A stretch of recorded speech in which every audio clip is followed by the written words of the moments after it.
Привет, с вами ваш пилот. Выполним сегодня вместе предстартовую проверку. Итак, самолет вокруг проверен. Пассажирский инструктаж. У нас нет сейчас пассажиров, я один в самолете. Пристегнут, я пристегнут. Дверь закрыта, заблокирована. Убедились. Подсос закрыт. Все у нас выключено.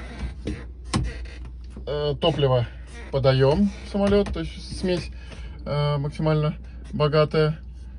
Триммер проверяем, что он исправен, глядя туда в хвост, как он работает. Баки топливные оба. Рули исправны. Проверяем их. И включаем питание и делаем запрос на запуск.